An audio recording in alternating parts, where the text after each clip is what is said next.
Émile Mors was one of the first designers to understand that motorsport could be an excellent branding tool. Already at the end of the 19th century, Mors began investing in the construction of cars, specifically designed for rallying and endurance racing. The first models, from 1897, powered by rear-mounted two-cylinder engines, were pioneering designs, but were quickly replaced by more advanced V4 engines. Mors continually developed his vehicles, exploring the limits of performance and the elements that determine victory. Just a year later, in 1898, designs closer to what we know from modern cars were created. Henri Brazier designed new models with inline-4 engines positioned in the front, representing a breakthrough in stability and handling. The front of the car took over the heaviest components, improving weight distribution and allowing for more effective steering systems. It was with these cars that Mors began to achieve his first sporting successes, quickly establishing his position among European racing manufacturers. By 1900, Mors had refined its designs to the point where its cars began winning the season's most important events. A model with a 3-liter, 24-horsepower engine driven by Alfred Lévesque won the prestigious Bordeaux-Périgueux-Bordeaux and Paris-Toulouse-Paris races. It boasted impressive torque for the time, allowing it to confidently climb steep hills and accelerate steadily on long straights. This was a period when road racing was becoming a stage for fascinating competition between constructors. The 1901 season brought further refinements. A model with a reduced displacement of 9.2 liters appeared, but for the first time it was equipped with shock absorbers, a technology that significantly improved vehicle stability at high speeds.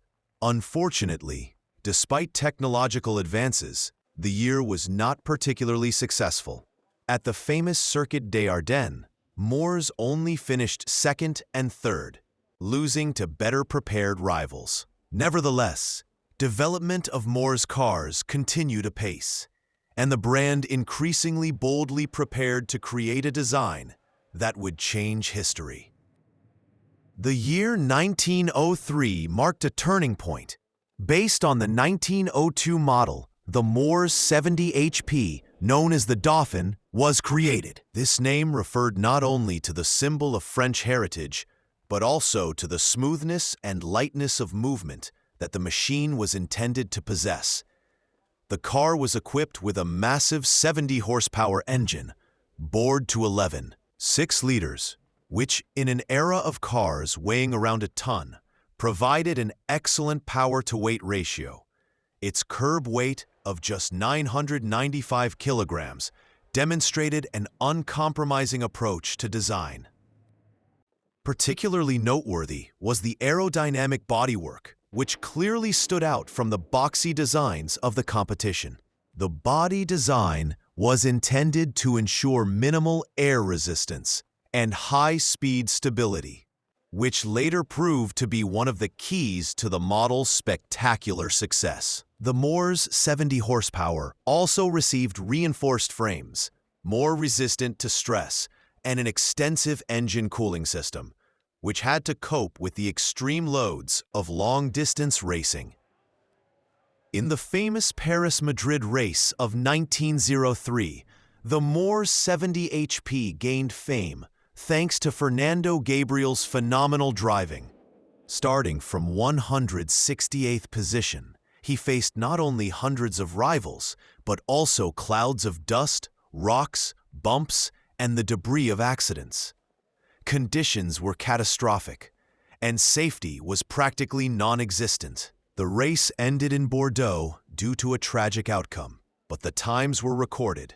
Louis Renault, starting third, was the first to arrive, achieving a time of 5 hours, 29 minutes, and 39.2 seconds. Gabriel, however, achieved something far more spectacular, completing the course in 5 hours, 14 minutes and 31.2 seconds, he overtook a staggering 165 cars, a feat that even today sounds impossible. His Moore's 70 HP proved to be not only incredibly fast, but also incredibly reliable. This race became legendary, not only for the tragedy that ended the competition, but also for the phenomenal dominance of the French marque, which demonstrated its ability to build cars far ahead of their time. Later that same year, a similar example was delivered to Charles Stuart Rolls, later co-founder of Rolls-Royce. Rolls used it in British speed competitions, where it achieved an impressive average of 136.3 kilometers per hour, 84 watts, 3 mph, over the flying kilometer, a mark almost unattainable for most cars in the first decade of the 20th century. This demonstrated that the Moore's 70 HP was not simply a one-off design created for a specific competition, but a fully fledged representative of French racing supremacy. After 1904, Morse cars continued to compete in various events, but none of their later designs came close to matching Gabriel's feat. Changing regulations and increasing competition gradually eroded the brand's standing.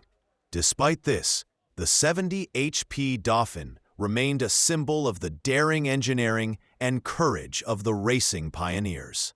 To this day, the few surviving examples remain valuable museum treasures, a reminder of an era when designers weren't afraid to experiment and drivers risked their lives for a few minutes of advantage.